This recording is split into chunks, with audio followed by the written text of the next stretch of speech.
राम सेतु एक अद्भुत रहस्य। हजारों वर्षों से खड़ी सनातनियों की परंपरा का प्रतिष्ठा का प्रतीक है यह राम सेतु।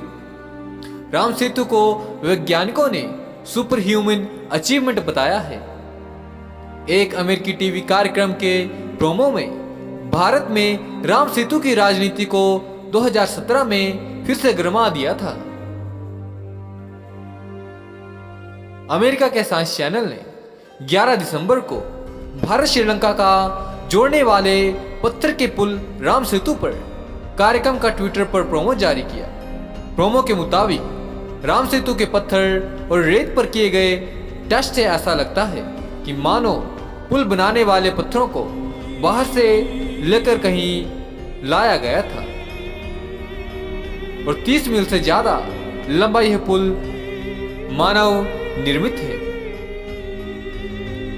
भगवान राम की कथा महाकाव्य रामायण में लिखा है कि भगवान राम ने लंका में राक्षसों के राजा रावण की कैद से अपनी पत्नी सीता को बचाने के लिए वानर सेना की मदद से इस पुल का निर्माण किया था।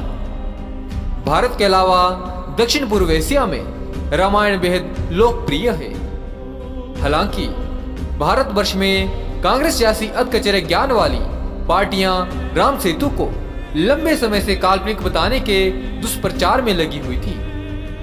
वर्ष 2005 में राम सेतु का विवाद उस वक्त गर्मा उठा जब यूपीए सरकार ने 12 मीटर गहरे और 300 मीटर चौड़े चैनल वाले सेतु समुद्रम प्रोजेक्ट को हरी झंडी दे दी। उस परियोजना को पूरा करने हेतु राम सेतु को तोड़ना पड़ता।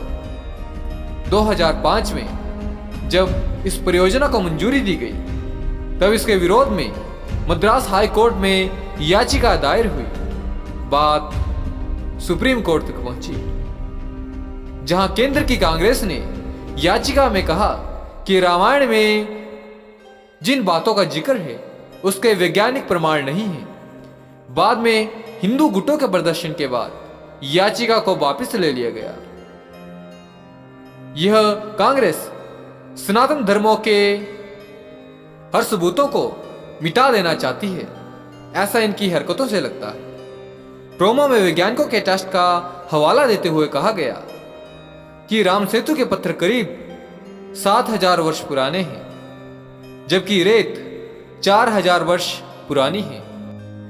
कार्यक्रम का प्रोमो साफ स्पष्ट यह दावा करता है कि यह पुल मानव निर्मित है। प्राचीन वास्तुकारों ने इस रचना की परत का उपयोग बड़े पैमाने पर पत्थरों और बड़े आकार की विशाल चट्टानों को कम काम में लिया और साथ ही साथ कम से कम घनत्व तथा छोटे पत्थरों और चट्टानों का उपयोग किया, जिससे आसानी से एक लंबा रास्ता तो बना लिया। साथ ही इसे इस तरह से बनाया गया कि यह मनुष्यों और समुद्रों के दबाव को भी बड़ी आसानी से सह सके।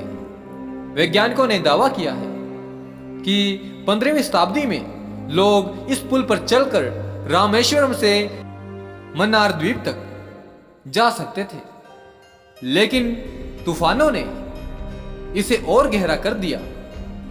1480 ईस्वी में यह चक्रवात के कारण थोड़ा टूट गया और समुद्र का जलस्तर बढ़ने के कारण भी इसको कुछ क्षति हुई।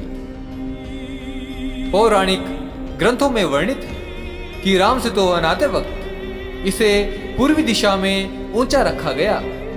जांचकर्ताओं ने पाया कि मौजूदा संरचना का पूर्वी भाग ऊंचाई पर है, मानो किसी से पत्थरों को करीने से सजाने के लिए इसे ढलबा बनाया गया हो। हालांकि पश्चिमी विद्वान और वैज्ञानिक इस राम सेतु पर गहन से गहन शोध करके इसके और भी छुपे हुए रहस्यों का पता लगाना चाहते हैं कि आखिर कैसे इस पुल का निर्माण समुद्र के पानी पर किया गया होगा। प्रिय दर्शकों, आप इस विषय में क्या विचार रखते हैं? आप राम सेतु के विषय में क्या सोचते हैं? मुझे अवश्य कमेंट के माध्यम से बताइए। यदि आपके मन में कोई शंका हो, कोई सवाल हो, तो आप मुझसे कमेंट के माध्यम से भी पूछ सकते हैं। इसके अलावा आपके ज्ञानवर्धन हेतु मैं कुछ सनातन धर्म की किताबों के लिंक डिस्क्रिप्शन बॉक्स में डाल रहा हूं।